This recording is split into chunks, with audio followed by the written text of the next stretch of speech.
جائے گا کہ ہم کس طرح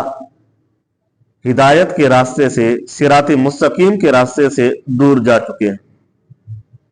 جو ہدایت کا راستہ ہے، جو صراط مستقیم کا راستہ ہے، اس سے ہم کتنا کوسوں دور ہیں۔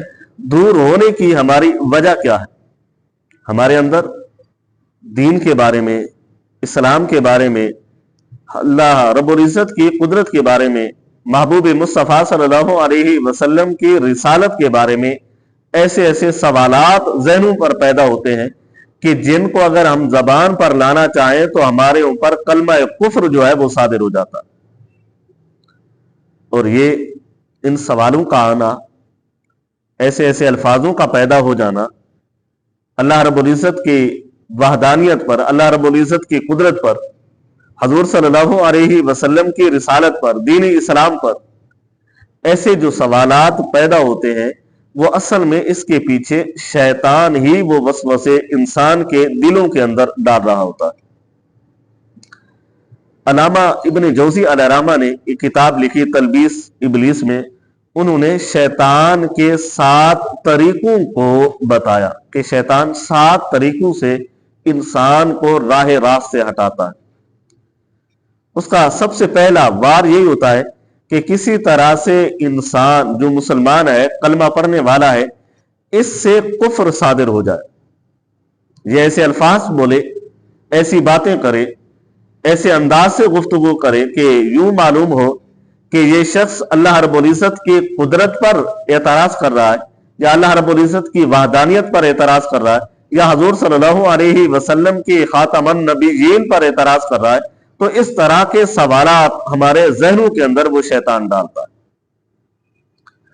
جب ہم کلمہ کفر کہنے سے محفوظ ہوتے ہیں تو پھر وہ دوسرا طریقہ استعمال کرتا ہے، دوسرا یہ کہ وہ دین کے اصول میں کوئی تغیر، تبدل کی وسوسے ہمارے ذہنوں کے اندر ڈالتا ہے کہ جو دین ہے، اس کے جو اصول ہیں، ان کو تبدیل کیا جائے۔ اس طرح کے وسوسے ہمارے ذہنوں کے اندر ڈالے جاتے ہیں۔ جیسا کہ نماز جمعہ ہے تو شیطان وسوسے ڈالتا ہے کہ جمعہ ہمارے اوپر کیوں واجب ہے، کیوں لازم ہے، عورتوں پر کیوں لازم نہیں ہے۔ تو اس طرح کے سوالات دین کے بارے میں کہ ایسا ہونا چاہیے کہ عورتوں پر بھی جمعہ لازم ہونا چاہیے، مردوں پر بھی لازم ہونا چاہیے، یا اس طرح کے سوالات جو شیطان ہوتا ہے وہ دین کے اصول کے بارے میں تبدیلی کے انداز کو وہ وسوسے بنا کر ہمارے ذہنوں کے اندر ڈالتا ہے۔ اگر یہاں پر ابھی ہم محفوظ رہ جائیں، پھر اس کا تیسرا کام یہ ہوتا ہے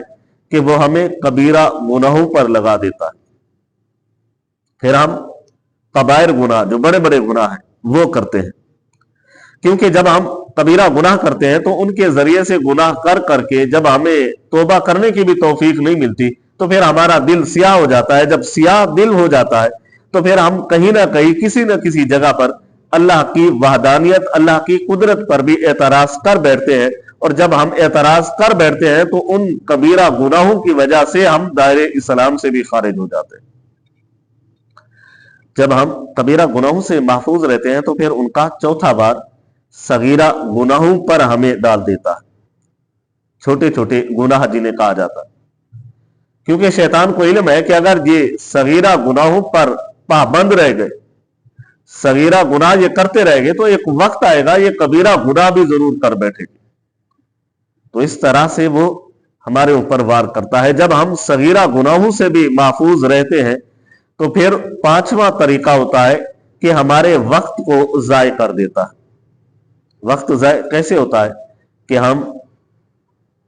کرکٹ میچ دیکھتے ہوئے گزار دیتے ہیں، موبائل چلاتے ہوئے گزار دیتے ہیں، اپنی زندگی میں ایسے کام میں اپنے آپ کو مشغول کر دیتے ہیں جس سے ہمارا وقت جو ہوتا ہے وہ ضائع ہو رہا ہوتا ہے۔ اس وقت ہم کوئی نیکی نہیں کر رہے ہوتے، اللہ کو یاد نہیں کر رہے ہوتے، کوئی ایسا عمل نہیں کر رہے ہوتے جس کی وجہ سے اللہ رب العزت ہم سے راضی ہو، بلکہ ہم ایسے وقت کو ایک ضائع کر رہے ہوتے ہیں، اور شیطان ہمیں وقت کے ضائع ہونے پر ہمیں لگا دیتا ہے۔ اگر یہاں پر بھی وہ کامیاب نہ ہو تو اس کا چھٹا طریقہ یہ ہے کہ وہ اصل کام سے ہٹا کر ہمیں ایسے کاموں پر لگا دیتا ہے جن کی کوئی اہمیت نہیں ہوتی۔ جو ہم نے اصل کام کرنا ہوتا ہے اس کو ہم چھوڑ بیٹھتے ہیں، اور جس کام کی کوئی اہمیت نہیں ہوتی ہم اپنا وقت وہاں پر ضائع کر رہے ہوتے ہیں، اور اس انداز سے ہم شیطان کے وسوسوں میں ڈلے ہوئے ہوتے ہیں۔ اور اس کا ساتواں کام یہ ہوتا ہے کہ جب یہ 6 کام بندہ ان سارے کاموں سے محفوظ رہتا ہے تو اس کا آخری وسوسہ یہ بھی ہوتا ہے کہ انسان کے دل کے اندر حسد بغض کو ڈال دیتا ہے۔ جب انسان حسد کرتا ہے تو خود بخود تکلیف کو مول لیا ہوا ہوتا ہے، خود بخود تکلیف میں مبتلا ہوتا ہے۔ جب بغض کرتا ہے تو بغض کے ذریعے سے خود اپنے آپ کو تکلیف میں ڈالا ہوا ہوتا ہے۔ تو یہ ہے شیطان کے وار جو 7 قسم کے ہے، تو علامہ ابن جوزی نے اپنی کتاب میں ان کو نقل کیا ہے۔ تو اللہ رب العزت ان کاموں سے، شیطان کے ان واروں سے ہمیں محفوظ فرمائے۔ وآخر دعوانا